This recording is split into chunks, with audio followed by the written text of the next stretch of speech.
Let's get started.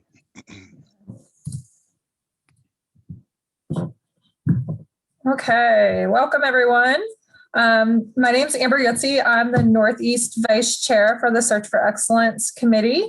Also on the call, I'll let Amy and Chris introduce themselves. Hi, I'm Amy Lynn Albertson. I'm the National Chair for the Search for Excellence Committee, and I'm also an Extension Director in Rowan County in North Carolina. I'm Chris Zoller, North Central Region Vice Chair with Ohio State University Extension. I'm an Extension Educator, Ag and Natural Resources in Tuscarawas County. So welcome. I think we were going to have a pretty good turnout this morning. Scott said there was about 70, oh, sorry, it's afternoon, 70 people that registered for this call. So hopefully we can help answer any questions that you might have about applying for Search for Excellence Awards. So our title of our presentations, In It to Win It, how to submit a winning Search for Excellence entry. We are missing a couple people that are part of our committee. So as I said, I'm Northeast. Chris is North Central. Our West Vice Chair is Jesse Fulbright, and our Southern Vice Chair is Linda McClanahan that couldn't join us today. One thing I do want to remind everyone, we are taking any questions that you may have. So if you have any questions, please put them in the Q&A pod, and we'll try to monitor that between Scott, Amy, and Chris, just to keep an eye on what's going on. And if somebody else is talking, I'll go ahead and look at that as well. And if you have any questions, just let us know. We want to try to answer any questions you may have.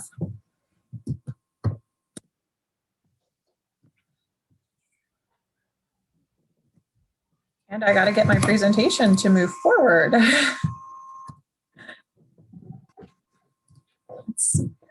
Sorry. There we go. So in the Search for Excellence, there's multiple categories that you can apply for. 4-H and youth programming, crop production, farm and ranch business management, youth, beginning and small farmers and ranchers, forestry, natural resources, consumer and commercial horticulture, livestock production, and sustainable ag. Out of these categories, I'm sure pretty much everybody's programs can fall into one of them. And sometimes you can figure out, sometimes your programs can fit into two. And I know today I'm going to talk a lot about some of the entries that I have entered in the past, and I'm hoping Amy and Chris will also chime in on that as well. But for example, I have submitted for a youth dairy day program before, and this was not your typical youth program. We were very much focused on teaching production standards for youth and not the show side of it. So that kind of program would fall into the 4-H category and maybe even the livestock production category. So sometimes programs can fit both ways. So don't be afraid to apply if you're thinking your program doesn't fit a cookie cutter method that's under one of these titles.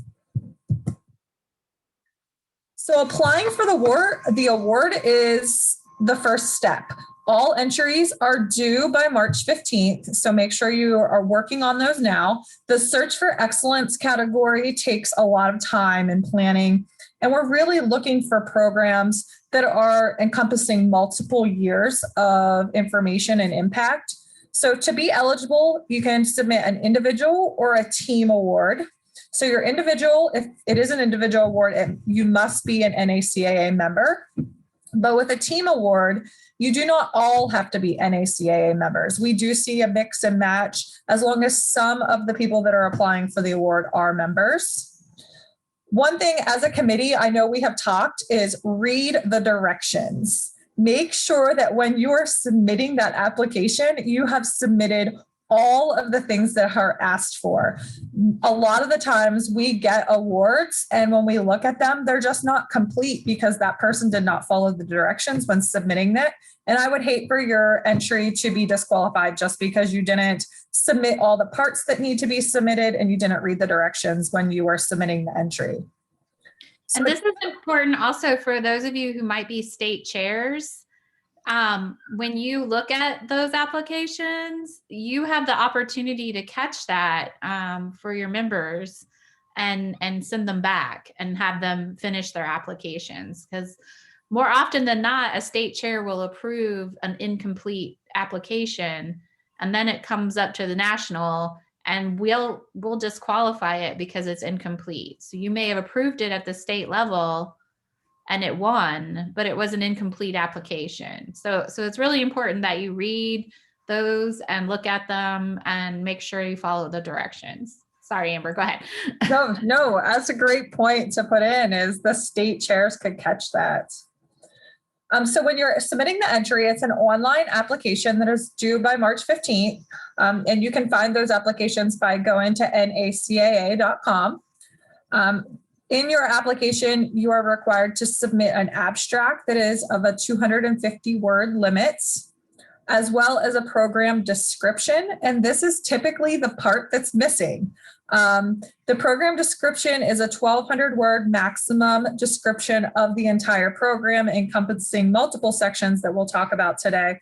But lots of times we'll get an absolute amazing abstract and you think, oh, this program is going to be a really good program. But then when we go to the application to look for what you actually did, there's nothing there. So don't forget to submit the program description part.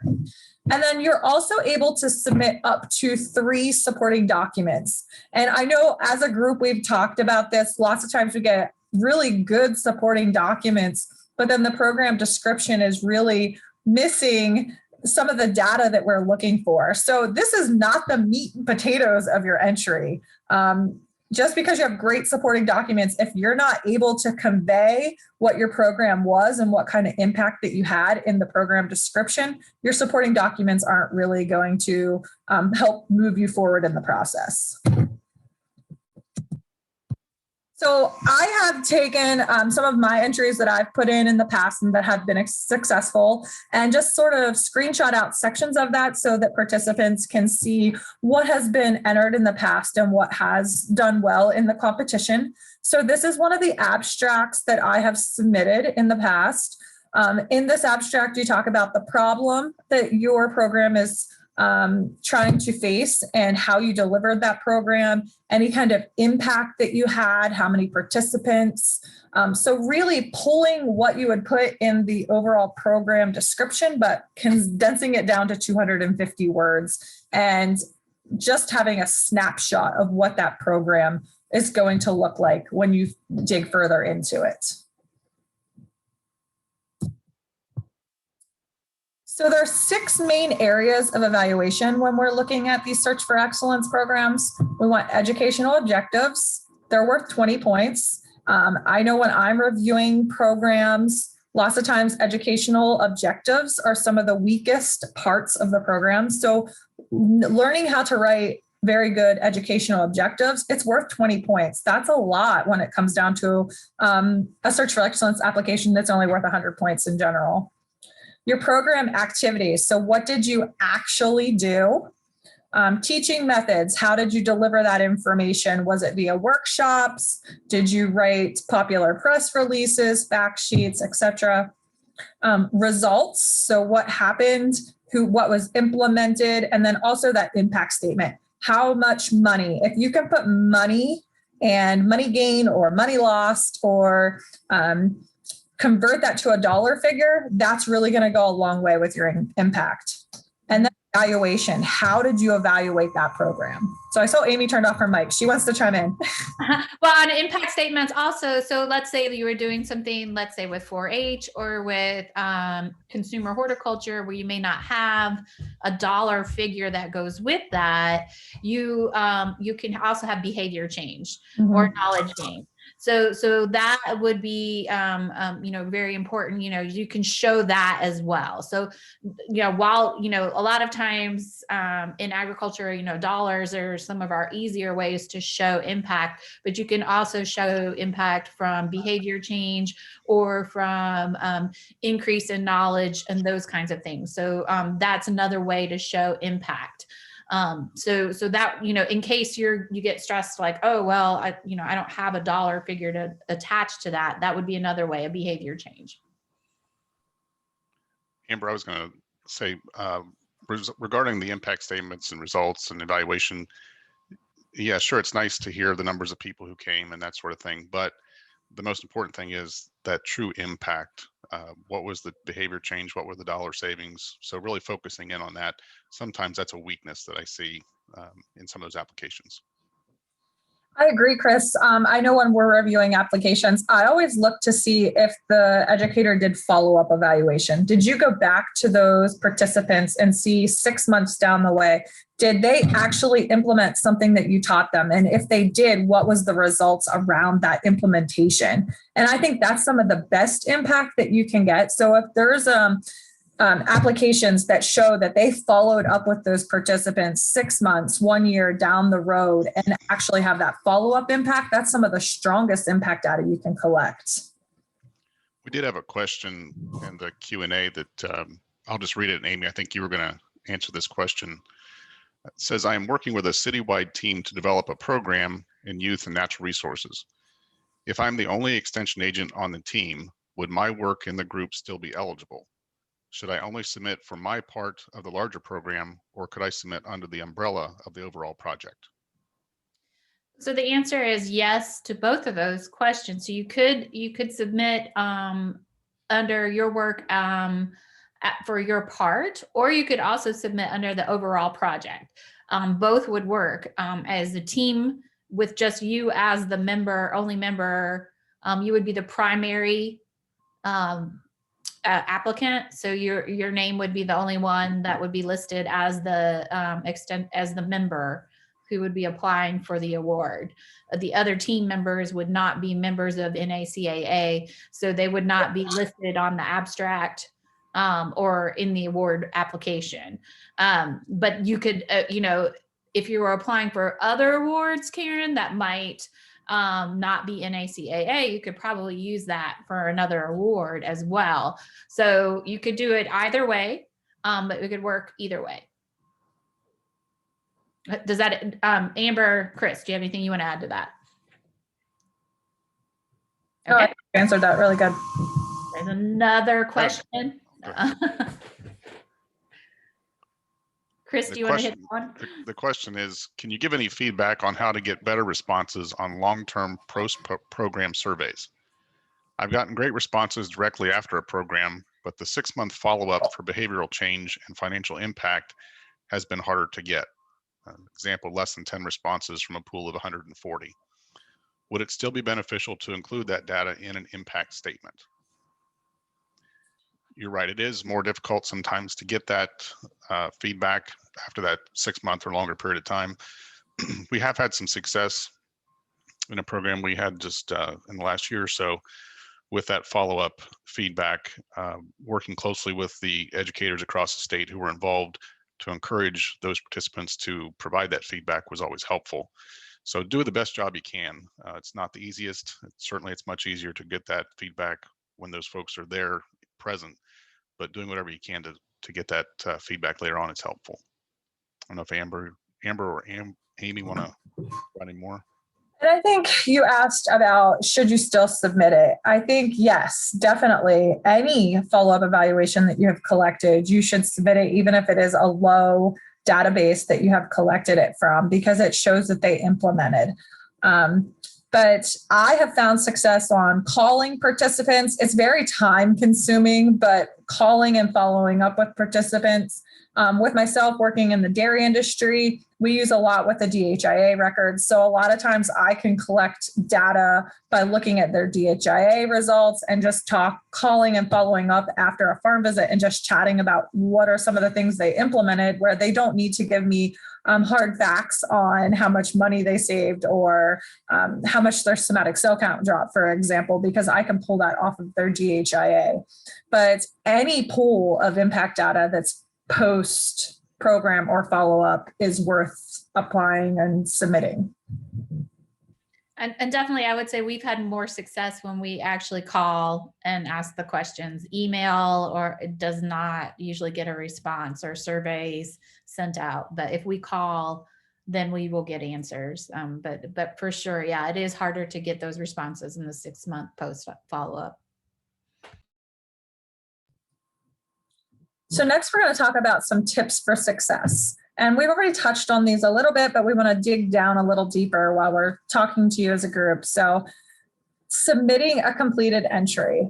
as I had mentioned before, many of the entries that come to us are not completed. So it's really important for those state chairs to look at those entries before the deadline so that they can evaluate them if they're even complete. And if they're not complete, they can send them back to the educator, ask them to complete them, or just don't push them to the national level to us.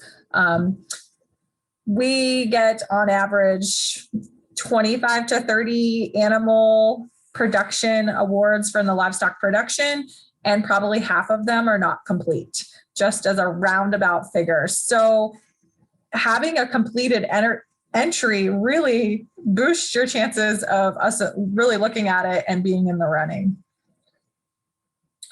Strong evaluation data. So what? Ask yourself, so what? What did I do in this program, or what evaluation data did I collect that is worth telling you about? Just because you have questions at the bottom that says, did you like this program? And they all, 100% of people said yes. So what? That doesn't tell us what kind of impact you made on the agriculture industry. So if you can show financial impact, knowledge gain, actual implementation of something that you taught them, that goes a long way. So Amy and Chris, I know we're always talking about evaluation data and impact. Do you want to chime in on that section a little more? Yeah, just, when you are talking about your impact and evaluation, like just making sure that what you're telling us is not just that everyone had a good time and they liked the food. That doesn't really give any impact on what the program did, or knowledge gain and behavior change, or the dollar impact. So that's just some other things. And I did want to add that Linda is here in the audience, because the time change, this panel, this webinar was different time, was 2, then it was 1, then it was 1, then it was 2. Anyway, we thought Linda couldn't be here, but she is here. So she's in the audience and she's texting me. She just wanted to make sure that she said that sometimes that it's been getting better on getting complete applications for some of the categories, but but we still need to work on it. That it has been getting better over the last 2 years, that we've been getting a little better with those, especially on the livestock production. It's been getting a lot more competitive, but I think some of the other categories we're really still struggling with getting complete applications on. But I would just say, some more on the so what is just making sure that your evaluation questions are worthwhile. Oh, look, here's Linda. And then Scott made her a panelist. And then we can ask those questions, then you can use those questions to have a better impact statement. I think that's what we're trying to get at here. And also the difference between a program and a workshop. I think you mentioned that a little bit too, Amber. I didn't know if you wanted to go into that a little bit too, knowing the difference. Yeah, so we'll go ahead and we'll skip to that one because that one's on the same slide. So programs versus workshops. So programs are encompassing multiple different delivery methods into one. Workshops are a single day. And you could have multiple workshops teaching the same thing at multiple different locations throughout 1 year.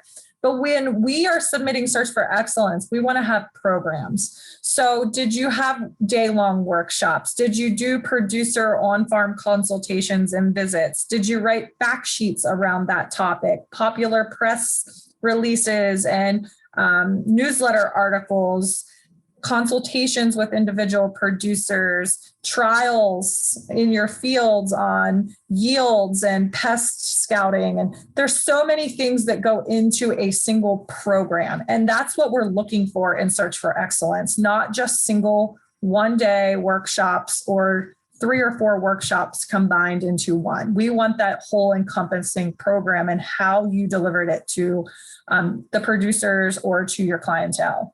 And then also we want to encompass over multiple years. If you have programs that are multiple years long, that's better because you have more delivery methods within that program. You have reached more clientele. You have the potential for bigger impact. So you can submit a 1-year program if that's all the data you have. But multiple years is better if you do have that data.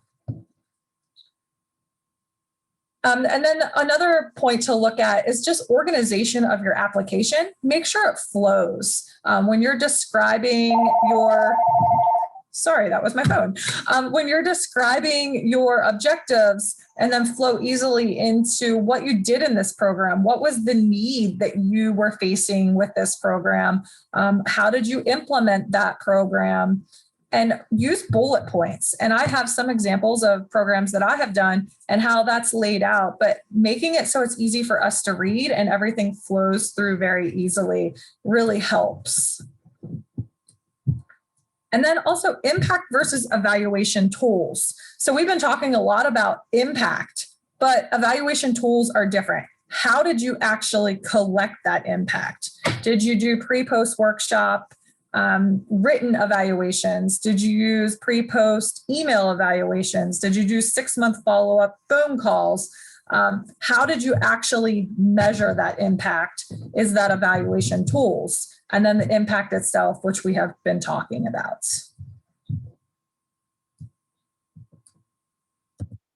There was a question in the Q&A about is there a limit to how many years? In the magazine and on the website, it's the past 3 years is what the program is to be. So it can be longer than that. I mean, you can, if you've been doing it for 20 years, but you're really kind of, it needs to be within the last 3 years that you're giving the data from. There was something in the chat from Scott. I don't know what that was. Okay. Oh, yes. We'll be sending an evaluation out. Okay. So next, I just want to focus on some examples. And if you have questions, please type those in the Q&A pod. We'll definitely try to answer those for you. But this is just an example of an overall program description. Of course, this is not all of it. This is just the first page because it was a lot of writing and just trying to give you an example of how it flows together. But remember, you're limited to the amount of words you can use, not pages in general. So I use a lot of bullet points when I'm doing that. I try to write my program objectives right at the top, flow into my impact. When I did this one, I actually put how I collected my impact into the program impact. And then I also had a separate section laying out my evaluation tools that I used. So as you can see, I indicated how many participants were involved, and then increased knowledge first. And then I moved into my 6-month evaluation on actually what they implemented and what kind of results we've seen because of that implementation. And then also I incorporated in my individual producers, and I didn't indicate all of the producers I've worked with, but I've used examples on the kind of implementations they have made and what impact I've had on individual farms and financially how that affected those farms. Of course, that was not everyone, but we only have so many words to pull that together. So if you can find ways to pull everything in, great. But if not, use individual examples of the kind of impact you have made. Do you guys want to chime in at all on that? Is there anything you want to add?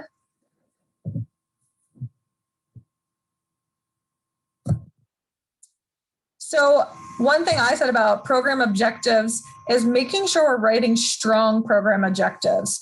Here's some examples that I have used in the past. If I can move my dairy producers will increase their knowledge of mastitis causing bacteria. Dairy producers will implement the use of on-farm milk culturing on their farm. Dairy producers will decrease the number of cases of clinical mastitis. So I laid out exactly what I wanted my producers to learn. And then from that, when I organized my data, which I'll flip back here, when I organized my data and made sure that my impact matched directly up in the same order in which I wrote my program objectives. So if I was increasing knowledge in my first objective, I made sure my impact of the knowledge gain was the very first impact that I listed. And that helps the reader know if you met those impacts or if you met those objectives with your impacts. I have also seen some where they will put beside their impact which objective they were facing when they met with that impact as well. So it just helps to lay it out so that we're sure that you're meeting your objectives. If you have objectives totally different than the impact you made, where in that program, yes, you might have had a successful impact, but it wasn't meeting the objectives of that program in the beginning. So also we talked about evaluation methods versus program impact. So here I just blown up the program impact for a different program a little bigger here so you could see the kind of impact that we did. So 89% of 311. So as you can see, I had 436 dairy producers take the program, but only 311 actually completed the survey. That's what that number is. So 89% of those 311 intended to make treatment decision based on mastitis causing pathogen. And then in the next segment down where I have my 6-month follow-up, it talks about which ones actually implemented what we were teaching them. And then on the evaluation side, my methods of evaluation, I use Turning Point Technologies to collect evaluation data. Written evaluations, I use 6-month phone surveys, and I put the years in which I conducted those 6-month phone surveys. And then individual farm consultations are done on a monthly basis with those producers that are in the continuation of the program.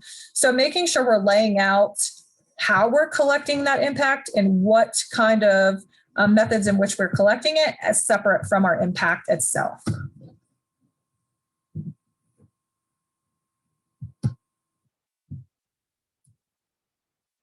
And then what did you do? How did you deliver this program? What kind of methods or tools did you use to deliver this program? So I also lay it out. I had individual educational workshops, farm visits. As we've talked before, did you develop fact sheets? Did you do popular press articles? Were you meeting in consultation with teams around that producer or that farm? Online courses, webinars. There's just so many different methods to deliver a program. So just lay those out and exactly how you delivered those programs. So do we have questions? I'm sure we've thrown a lot at you, and really if you can ask us questions, that helps us know exactly what you need to know to help make it that you submit a successful application this year, moving forward, or in years to come if you don't feel that you're ready at this point. One thing we didn't talk about was how the applications are judged. So in our committee, our structure is a little bit different than maybe the communications committee and how their applications are judged. So once the state level Search for Excellence applications are approved, those state winners are move on. So those come to our committee. And then the way our committee works is we actually divvy up the categories. So each person in our committee takes charge of a category. Some have 2 categories, some people have 1 category. And then we find judges for that category. And then we usually find 2 to 3 judges. And those judges may be retired extension agents, they may be faculty members, they may be volunteers, they can be, of any, where we feel that they have enough expertise to be able to judge the applications well. And they're, trained on what the matrix is and the scoring mechanisms that we use. And then we go from there. And then each of the categories are judged and scored. And then the top 4, so we have 1 national winner and 3 finalists.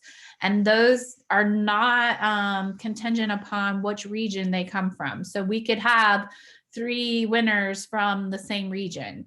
So it doesn't mean, we don't have to have 1 from each region. So we oftentimes will have a lot of applications, particularly for livestock that might come from the Northeast. We might have a lot of applications for crop production that come from the South. And So almost all our winners might be from one region, and that's okay. That's just how it all kind of plays out. But that's how we do our judging. And then when we come together as a committee, if we reach a point where we have a tie and we can't make a decision, then we usually take that to the rest of the committee and have them judge those applications, and then come to consensus after that. So that's how it works. From there, then we notify winners, and then everything goes on from there to the national meeting.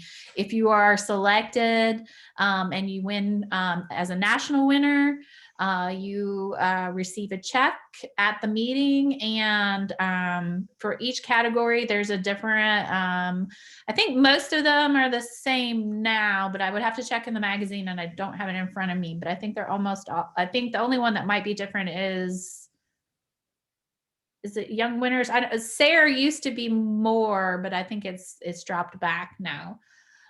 So now they're all the same, I think, as far as dollar amounts. And each one they're all the same. Thank you, Scott.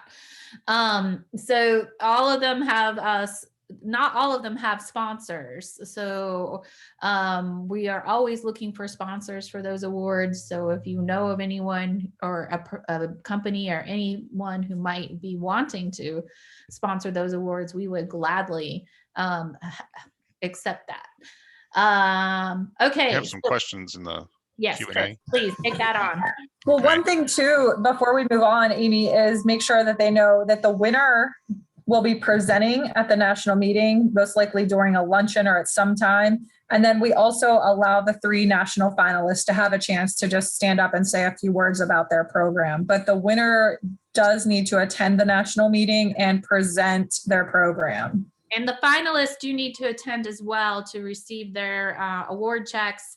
And we do ask that they do at least a 5-minute short presentation on their program as well. And if if they can't attend, at least someone from their team needs to attend and do a presentation. We have a question here. Throw it out to everybody. What type of supporting materials would you recommend including? Some things that I have submitted as supporting materials in the past have been evaluation data, results, and then I graph it out in Excel so it shows graphs, program brochures, fact sheets if you've created fact sheets. Now that it's electronic, you can submit recorded webinars, or you could submit podcast recordings, anything that shows what you did in your program. We've had a few people put in like YouTube videos. That's happened a couple of times. And yeah, brochures are most often some of the most commonly supported documents that are sent in. Linda, do you have anything to add to that? No, I was just going to basically say the same thing. A lot of times, Okay.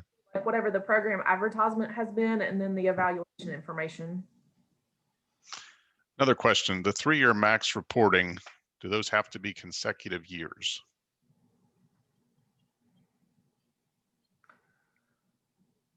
I So think, the limit is you can't go back more than 3 years. right. So technically, yes. Mm-hmm.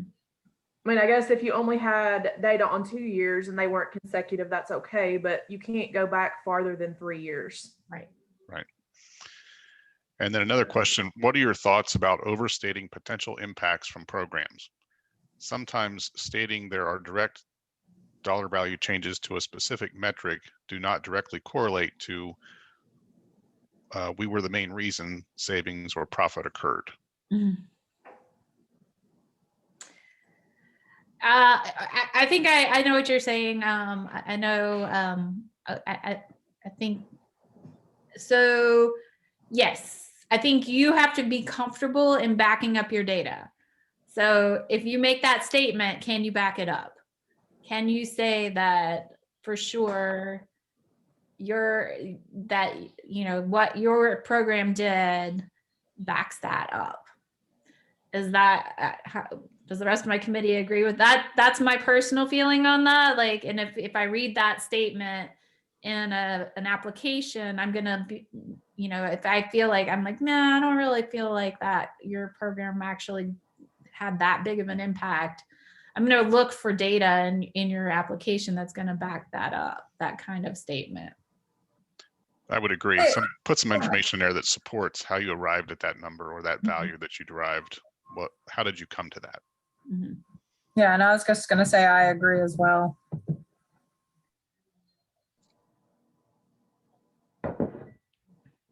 Any other questions? Those are the three that I saw. Okay.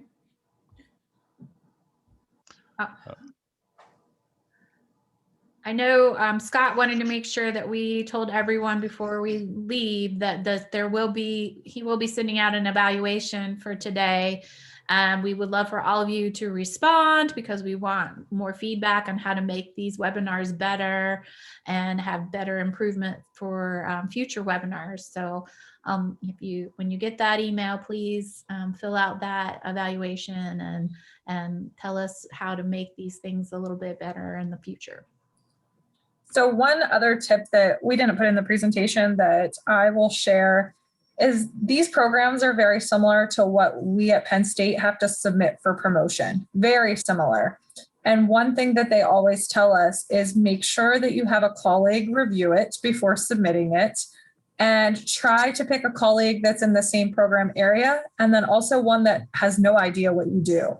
Because then, I'm dairy, Chris has cows in the background, summer crops, we might have 4-H people. We all have different backgrounds. So if we're reading applications and you're using jargon that we're not familiar with, we might not realize that your impact is as great as what it really is. So if you have somebody that's not familiar with your program, review it, and maybe just tweaking how you wrote it could make it such a stronger application. So really take that criticism from other people to heart, and just rewriting things a little bit and having others review it before submitting it. And that really can help moving forward with your application. I agree with that completely. Like if somebody who has no idea what you do can read it and see what the value of that program was and understand it, that goes a long way in your application. Yeah, and I would say too, one of the things is for the state chairs that are on the call is just making sure that you're looking at those applications, because I know it's been stated already, but a number of times we've received applications that have been approved at the state level that are incomplete. And sometimes we have enough time to reach back out to those state chairs or applicants, and sometimes we don't. So just make sure that you're completing as much as you can. And the things that I commonly see that are missed is we might have an abstract and supporting materials, but we don't have the actual program objectives or impact. So just make sure that you're really looking at the detail on those applications and filling out all the different sections. Right. And state chairs really can help that. It's really very easy for you to catch it and to send it back to members and say, hey, hold on, you're missing something here. So I guess there's some more questions in the box. Okay, let's see. The guideline form are access on the website. Yes, the forms are in the magazine and on the website for Search for Excellence on where the directions are and how they are scored. All of that is in the magazine and on the website. And we can send that out too. Actually, all of our state chairs were sent that as well. I know my committees did send that out to all the state chairs.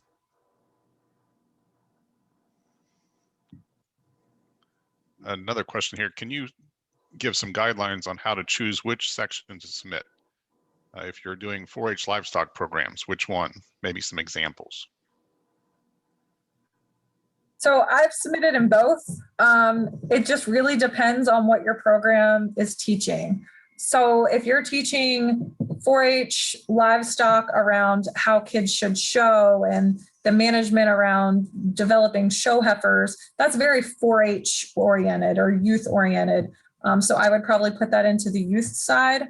But for example, my youth dairy day, we're teaching kids how to trim hooves and ultrasounding cows and testing colostrum, stuff that's very much on the management side. So that one could go into the livestock program as well. So it really depends on how your program is set up and what you're teaching, and just picking which one you want to submit to. Another question regarding evaluation. One of our big programs last year was a sustained program on social media based videos. One of our main challenges was trying to evaluate a program where many people watched, but not necessarily engaged. We're working with our evaluation folks, but trying to design something for it and having people participate has been really challenging. Any tips on how to address this in the application? Ooh. That's tough. I'm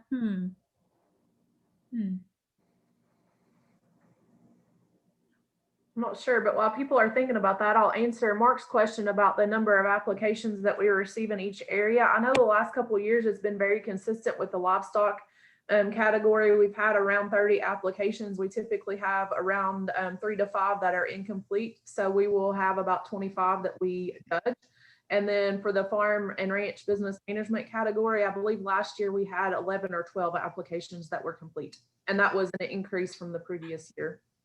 And then consumer and commercial horticulture usually averages around 16 to 18 applications, sometimes up to as many as 20. Forestry has been coming in right around 13 to 14 a year. And then surprisingly, small beginning farmer ranchers, it will alternate. Some years there will be a whole bunch of applications. And then last year, I think, Chris, how many were there? Like 6? Yeah, there were very few. Yeah. Surprised, because the previous year there were many more than that. Right. So I feel like it's almost like it alternates years. Like one year there'll be a lot of applications, and then the next year there won't be hardly any.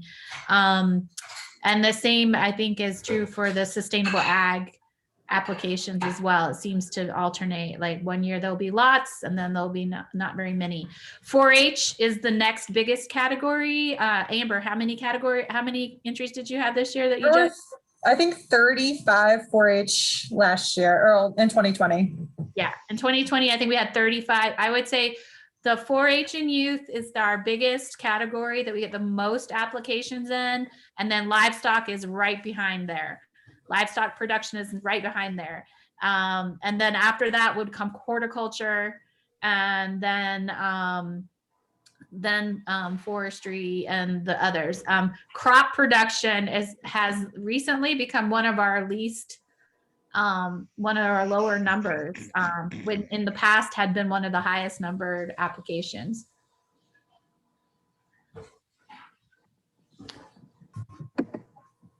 So I was thinking about the social media based videos and how to evaluate that, and how to address it in your application. And I think in your application, you can lay that out and just be truthful that you have this many people actually watch the video, but you're struggling to collect evaluation data from those people because they weren't necessarily engaged. As long as you had other methods of delivery for that program that you did have impact in, doesn't mean you have to have impact in every single delivery method in that program. So you could say that you did these videos, this many people watched, but we don't have long-term evaluation data, as long as you have evaluation data in other areas, part of that same program. That, and my other thought is, I think we're going to see a lot of applications around social media based things just because of the pandemic. And a lot of us had to transition to online programs or Zoom programs or that type of thing. So I think just keep in mind that a lot of people are probably going to be in that exact same situation. And we will just have to do our best as a committee to evaluate those with those considerations in mind. Great points. We have one other question. It says this may be it's not a dumb question, it says it might be, but does it have to improve agriculture, or could it improve a community condition? Absolutely, it could improve a community condition. I think we've seen applications where we've seen where programs have gone into like food deserts, where farmers markets have been established in areas where there were none before. So it may not have necessarily changed the agricultural condition for an area, but it definitely improved the community's condition.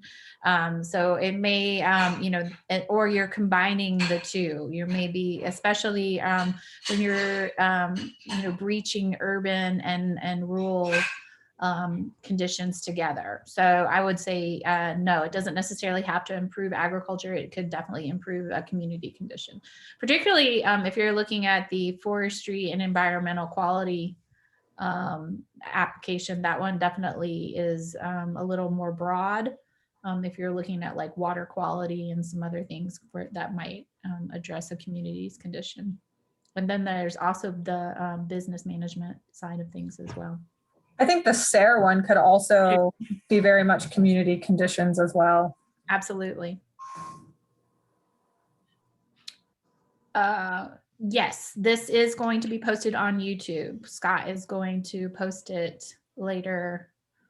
And he'll send a link out with the information, right? All right. I would encourage folks to look at the County Agent Magazine and also the website for instructions. We've talked a lot about that, and examples, prior examples.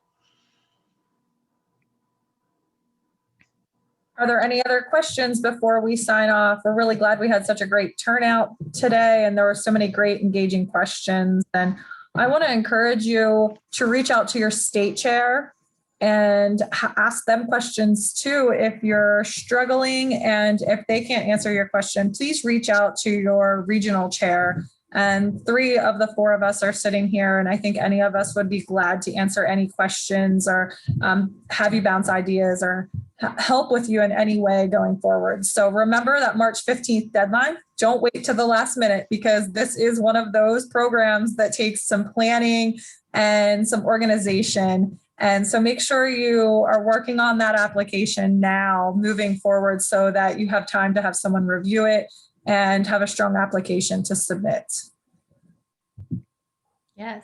So thank you all for coming. We appreciate it. And we look forward to seeing your applications next month. So start working on them.